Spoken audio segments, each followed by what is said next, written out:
professional organizer. I live and work in San Francisco, and I've been doing this for about 7 years now.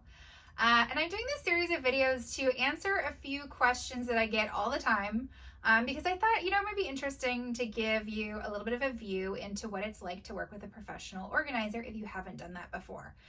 So today the question I am answering is, I'm ready to get organized. What should I buy?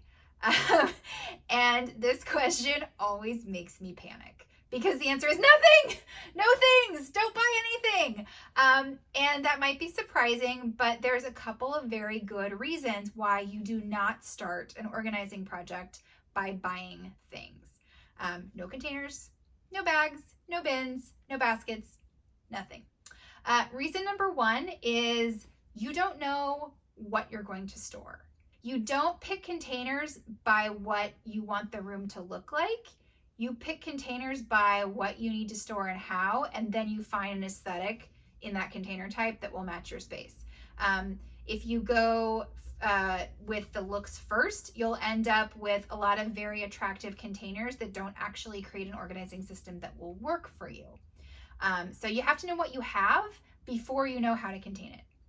Also, you need to know where you're going to be storing things. So this may sound obvious to you. You're like, I'm organizing my home office. Everything that's in there, I need to put it in a container so that it looks organized. Well, here's the thing. You may have put things in that space that shouldn't actually be there. So for example, we may have sporting equipment that's hiding inside a clothes closet. We may have hardware hiding in a kitchen. There's often a lot of things that just sort of get shoved somewhere where they fit. Rather than being placed according to a system.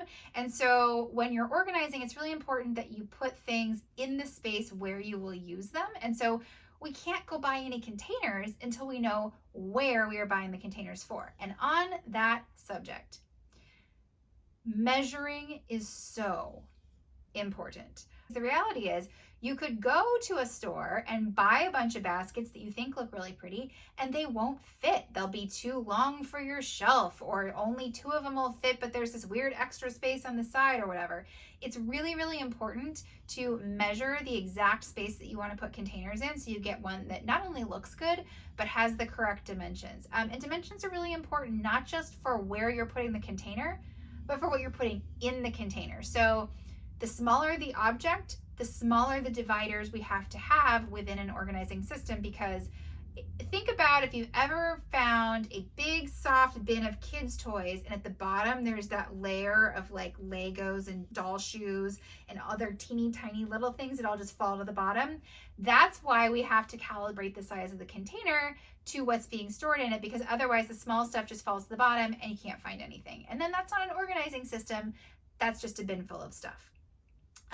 So the other thing that I want to keep in mind also is that you may be getting rid of stuff. I actually have a whole video on that, so go ahead and watch that as well for a little bit more background info. Whenever I start an organizing project and a client says, what can I buy?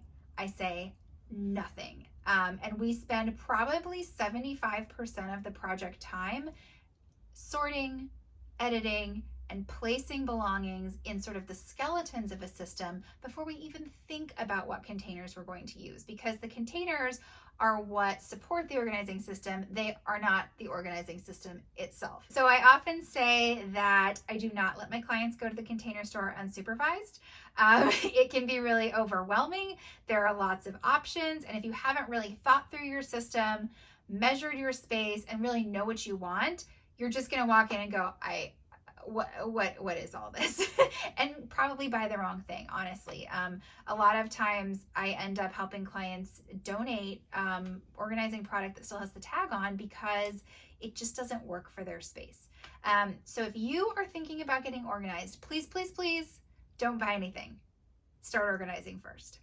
So that is my answer to the question, I want to get organized. What should I buy?